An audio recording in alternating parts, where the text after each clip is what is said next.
شروع کرتا ہوں اللہ کے پاک نام سے جو نہایت مہربان اور رحم کرنے والا ہے۔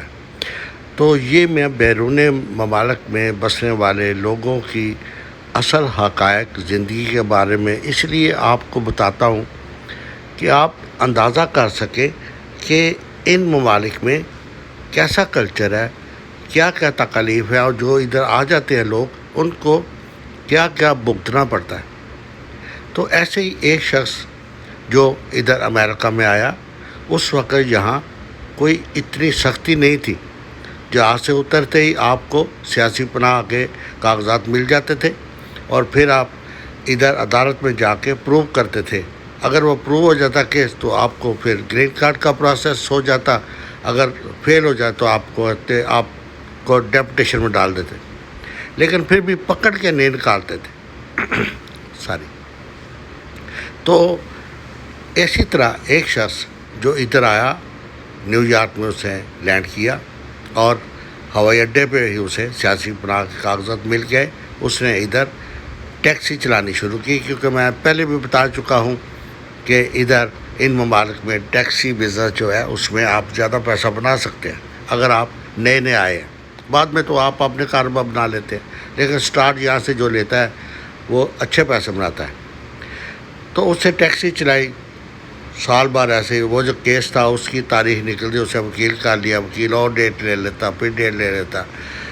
تو پھر آخر تنگ آ کے وکیل نے اسے مشورہ دیا کہ اس طرح تو ایک ٹائم آئے گا جب عدالت تمہیں پابند کر دے گی کہ یہ لاسٹ چانس ہے آپ کا۔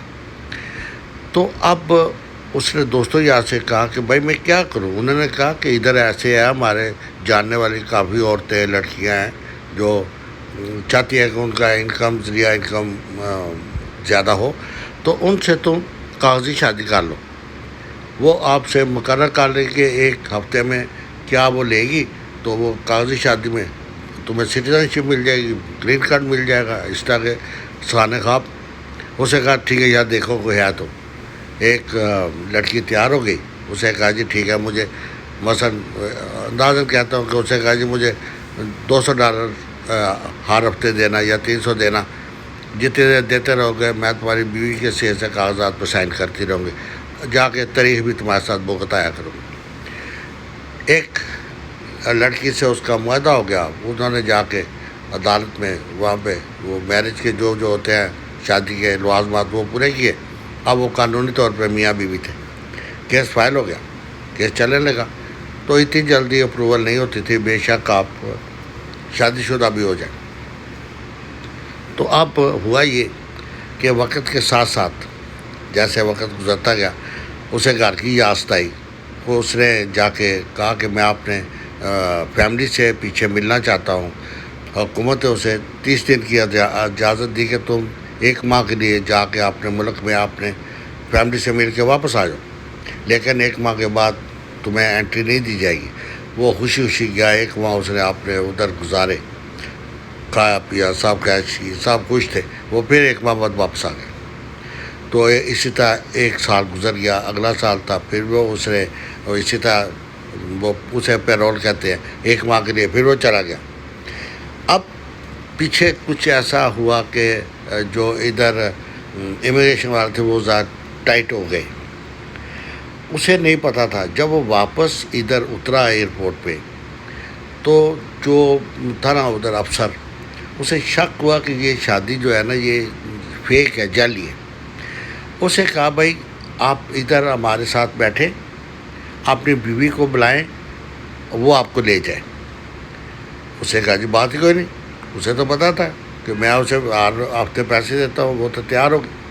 اسے فون کیا اور کہا یہ مسئلہ ہے، تم ایئرپورٹ پہ آ جاؤ، تو جدھر سے آ کے مجھے لے جاؤ، یہ کہتے ہیں وہ سائن کر دو کہ ابھی تک تمہاری شادی قائم ہے، تو ٹھیک ہے۔ اسے کہا اچھا کہہ کے اسے فون بند کر دیا۔ پھر 1 گھنٹہ 2 گھنٹے 3 گھنٹے 4 گھنٹے وہ جو آفیسر تھا، جب اس کی ڈیوٹی ختم ہوئی وہ جانے لگا، اسے کہا بھائی اسے کال کر کے کہو کہ وہ آ جائے، نہیں تو ہمیں کوئی دوسرا راستہ استعمال کرنا پڑے گا۔ اسے پھر فون کیا تو اسے فون اٹھایا ہی نہیں۔ اب وہ تو رات اسے وہی ڈیٹینشن سیل میں گزاری ایئرپورٹ پہ ہی۔ صبح ہو گئی، وہ آفیسر پھر اپنی ڈیوٹی پہ آیا، اسے کہا کہ نہیں آئی تو اگر شام تک وہ نہ آئی تو تمہیں دو ہی طریقے ہیں، یا تو تم اپنے آپ کو یہ پیش کر دو کہ میں نے جعلی شادی کی ہوئی تھی، اس کے لیے عدالت تمہیں سزا دے گی 10 سال کی، تو یا اپنے طور پہ اپنی مرضی سے جہاز میں بیٹھ کے واپس چلے جاؤ، اس طرح تم 1 سال بعد آ سکتے ہو، ٹھیک ہے۔